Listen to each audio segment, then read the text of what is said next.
ছোটবেলায় মা যখন উপোস করতো মা তো খেত সাবু, আর সেই সাবুর ভাগ আমরা উপোস না করলেও খেতাম। কি যে দারুণ লাগতো তখন খেতে। আজকে সেই সাবু দিয়েই ছিলা বানিয়েছিলাম। রাতের বেলা আমরা প্রায়শই খেয়ে থাকি, পেটও ভরিয়ে রাখে, খেতেও ভালো লাগে আর বানানোও তাড়াতাড়ি হয়ে যায়। সাবু যে শুধু দুধ কলা মেখে খেতে হবে তা কিন্তু না, এই সাবু দিয়ে বিভিন্ন রকম রেসিপিও বানানো যায়। আগের দিন রাতে হাফ কাপ সাবু জল দিয়ে ভিজিয়ে রেখেছিলাম, মিক্সিতে সেটা পেস্ট করে নিয়েছি, আর তার সাথেই দুটো সেদ্ধ আলু মাখিয়ে নিলাম। এর মধ্যে একটু বাদামের গুঁড়ো, ধনেপাতা কুচি, কাঁচা লঙ্কা কুচি, আদা কুচি দিয়ে মেখে রেখেছি।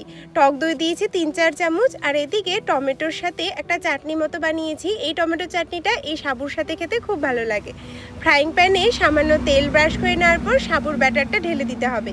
3 থেকে 4 মিনিট কোনো নাড়াচাড়া করা যাবে না। তারপর দেখবে যখন শুকনো হয়ে আসছে তখন এপাশ ওপাশ ভালো করে একটু ভাজা করে নামিয়ে নেব।